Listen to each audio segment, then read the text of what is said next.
Hello everyone, and welcome to Laura with Intuitive Dreams. And today we have the topic of asking for help.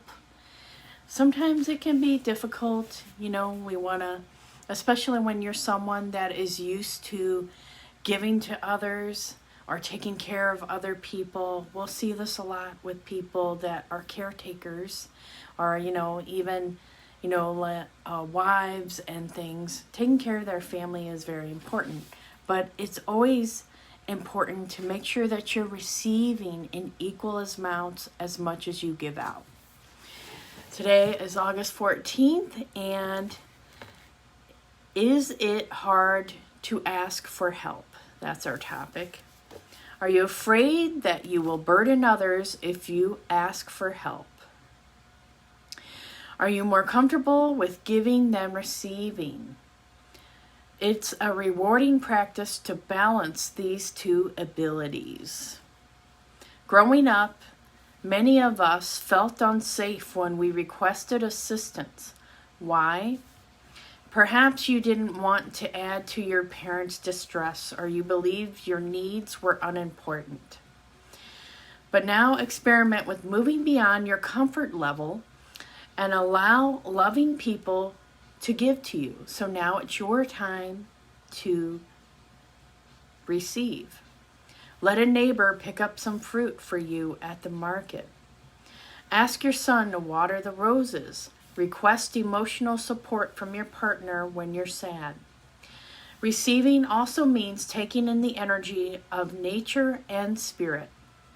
It will be a joy for you once you get used to it. Sometimes it can be uncomfortable to, receive and maybe feel guilty or feel like you're undeserving.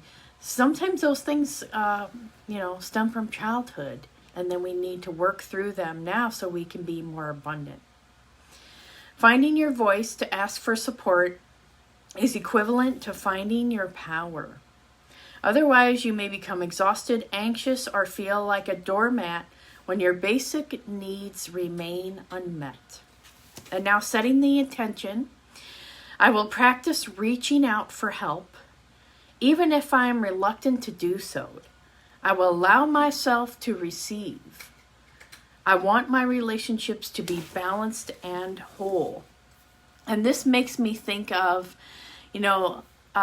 situations where maybe we think we have to be tough for other family members, so then we don't express everything in the moment, and then we have these bottled up feelings that come out later.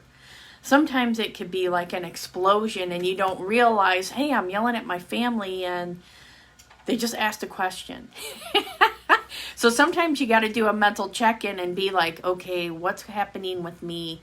Am I repressing things? Am I expressing everything as it happens?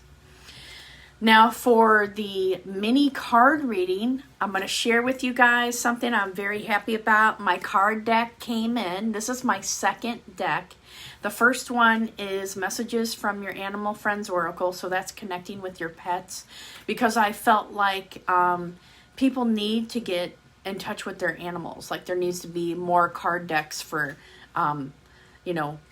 different types of animals and for owners to understand them. Most people know me from angel readings, and that's a lot that I would do on a regular basis, but I felt like, okay, I do pet readings as much as I do angel readings and Akashic records and all this other type of stuff. And I see that Laura is on here. Hey, Laura, I'm just sending a wave to you. Let me give you a little wave there. So this is my Oracle deck I just got in the mail today. It's actually Affirmations, but I tell people you can use Affirmations as, pull cards for yourself and things like that. So Archangel Chamuel's Angelic Affirmations. And the reason why I have this particular Archangel is because he came to me and made himself known to me. So angels will do that over time if you practice connecting with them, and it's like you build up your abilities in ways to, it's like you have to get to a higher vibration, and then you can hear them and speak with them and things like that. So I did a lot of practice for years to be able to get to that level, where some people are just born like that and they're able to connect. So I saw them, but I couldn't hear or interact, and I had to work up to their level. So this archangel came in, and he just would always help me, always come in, just like Archangel Michael and Raphael. And he helps people with relationships, what's missing in their lives, what they may need help with, finding what they need, showing them how to get things that they need. And then I'll just show you guys the back of the card. So this is from an art piece that I made for a person, and we just kind of turned it into a cartoon. And I'll show you just a little bit of the cards.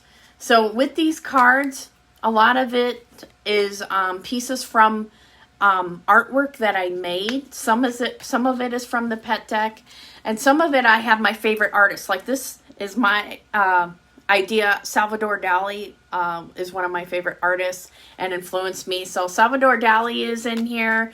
Frida Kahlo, like a cartoon Frida. A cartoon Van Gogh is in here, and things like that. So these is just kind of different images of it. And let me see if I can find one we did that's of me and the graphic designer, Andrea. Here's our card.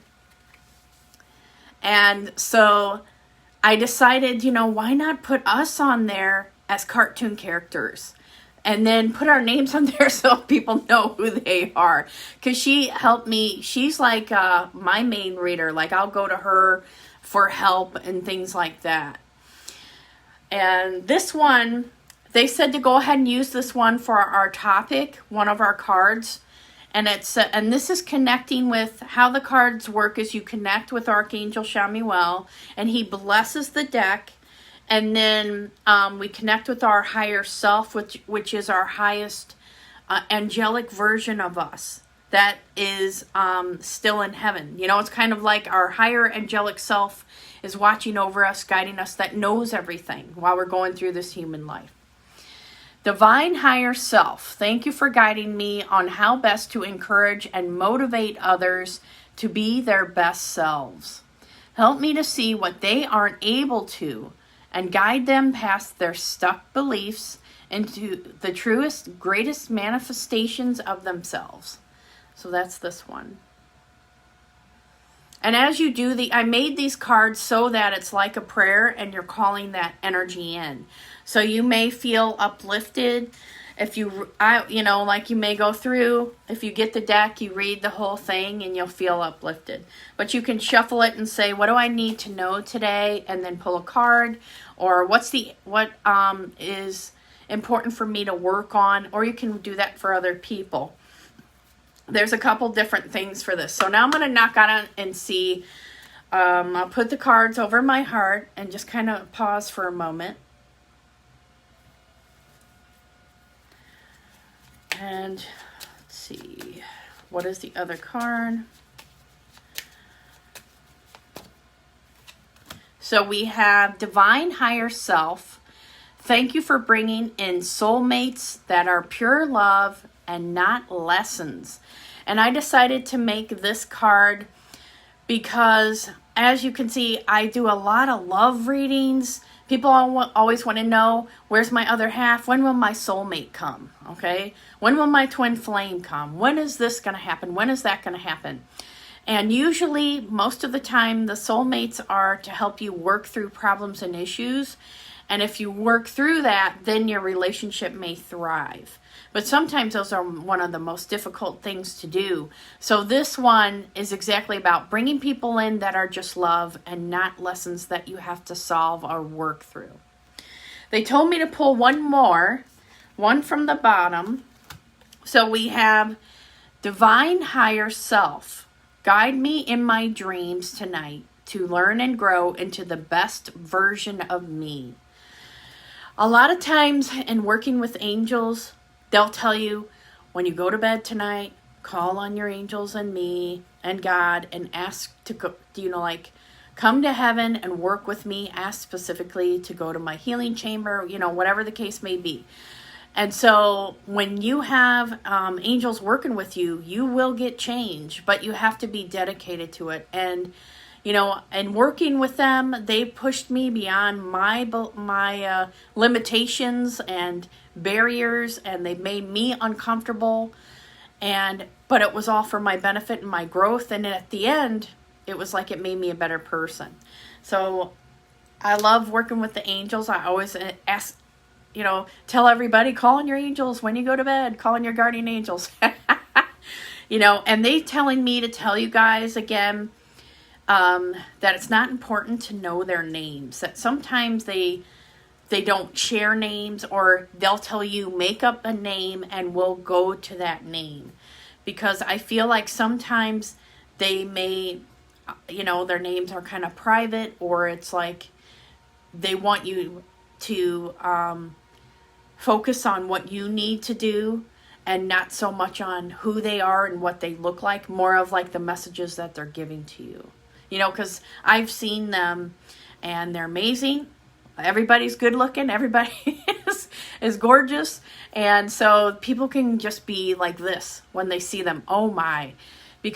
And they get caught up on their looks and stuff, or like what kind of energy they bring. So I think that's why sometimes the angels say, the guardian angels are like, just focus on what we're going to tell you, and, things like that.